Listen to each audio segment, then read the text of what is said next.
So ladies and gentlemen, I'm going to hand you over. You've been absolutely amazing. Thank you so much for listening to me. It's been fucking amazing. This has been a really weird year, and for me to be bringing on one of the best British comedians is fucking weird, but look, here we are, all right? Ladies and gentlemen, please put your hands together for the wonderful Stephen K. Amos.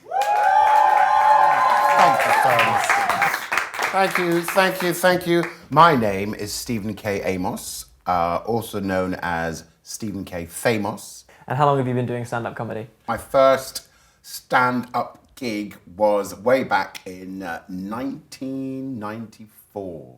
My name is Peter Lavery. I'm a film student and an amateur stand-up comedian. And how long have you been doing amateur stand-up comedy? I've been doing amateur stand-up comedy since about September 2020 is the first time I properly started it. When the pandemic started, did you think it would have such a far-reaching and lasting effect? Wow, that's a very tough question. Nobody knew what the pandemic was going to bring. How difficult will it be for those who are trying to enter the industry or those who are just at the start? Because to not be able to follow through with what you're doing for a year, essentially, that's a long time. There's another bit. What the fuck is the joke? See, rusty. When you haven't done gigs for a long time, you're rusty. And obviously I can do that now because you've paid fuck all.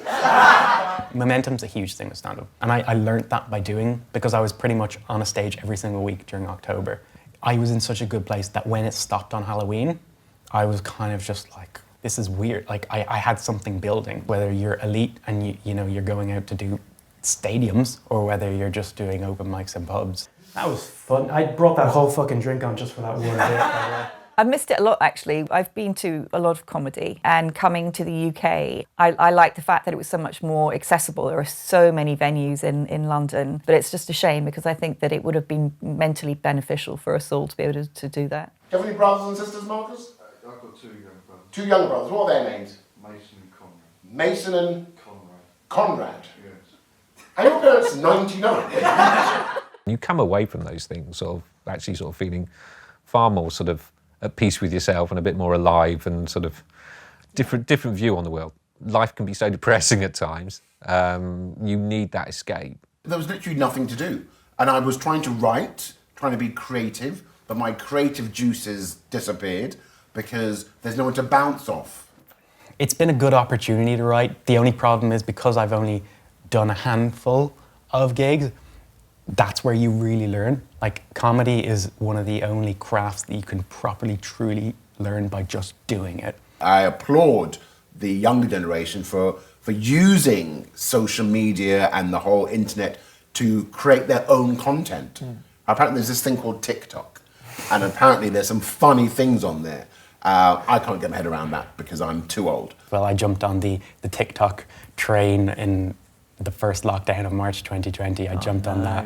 I know. I was so reluctant for so long. But then it kind of just sparked and everyone was on it and it became less of a taboo then. And it was good for like a creative outlet for people. That's great, where people are using a different medium and not relying necessarily on doing it live.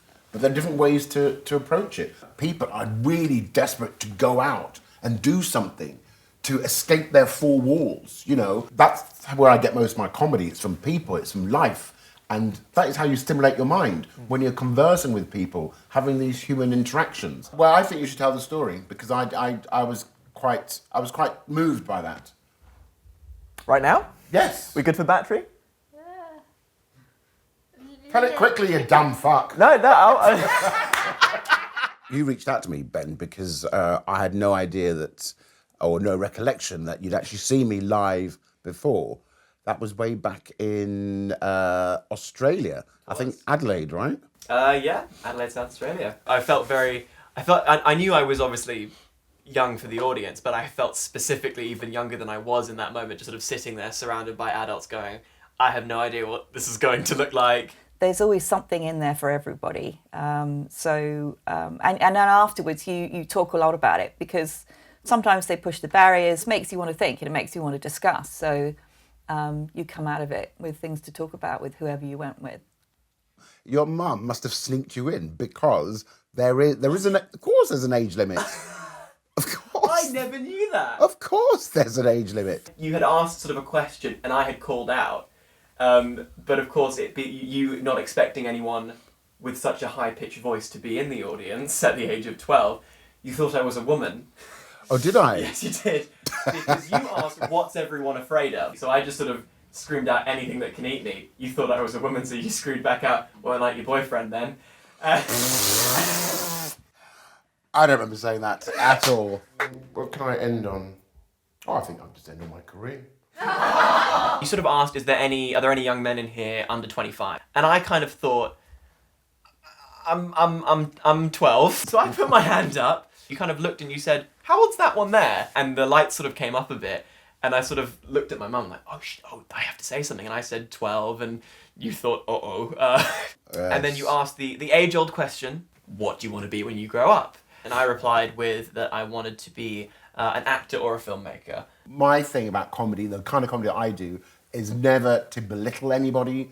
People haven't come to a comedy show to be the butt of the jokes. Because you said that, you know, a lot of times when you ask that kind of question of a kid, it's either something really, you know, huge, or it's sort of, oh, I don't know, maybe this. What kind of movies? Porn movies? You're not old enough, you know, but I could have gone down that route and got cheap laughs off it. What would that have done to your 12-year-old mind? But to kind of go, you know what, son? That's your dream. Go for it. There's nothing you can't do in this world. I remember specifically you said, keep chasing the dream. Because you have signed, I've got a DVD where you've got that written on the case. Wow. I'm such a fanboy. So, and here we are, all these years later, you're literally employing me. Aren't you? I've never thought of it like that before. It's true, right? It's incredible. It is. Yeah, I think people realize how much we fucking need, not just stand-up, but arts, you know? We, like, people who create art, people who do stand-up or films or write or whatever it may be, music, whatever the art form is, we were the people that have been there for the rest of the normal folk. And that's super, super clear with comedy. People have realized how much they need to laugh. The one thing we all like to do is like to laugh.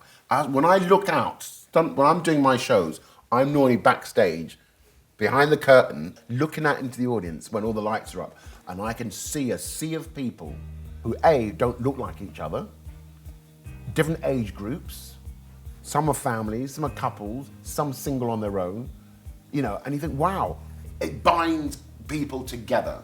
That's why going to the theatre or going to a stadium, going to an art centre, going to a comedy club, and you're sitting in rows with complete strangers and you're all laughing at the same things. I do appreciate that laugh, but please laugh in time with the others. It's so human. You know, there's a person standing in front of you who has shared many of the same life experiences. And even if they haven't, they can tell you about theirs that were different.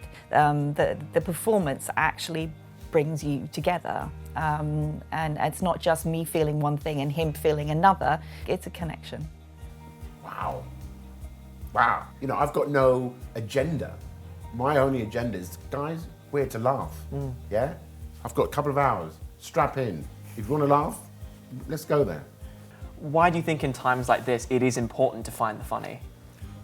Do you know what? A good question, Ben. It's always important to find the funny in any situation, no matter how tragic. It's very important to find the funny to release tension.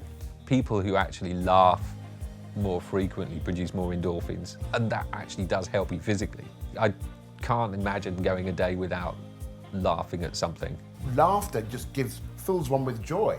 They do say that laughter is indeed the best medicine.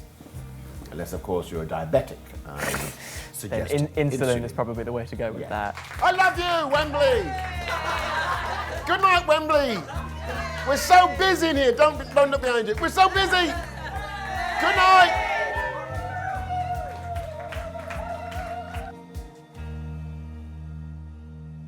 You've got the review as well. I have the review. What is wrong with you? Of the show. You've got the review of that show? Of that show. I don't even have the review of that show.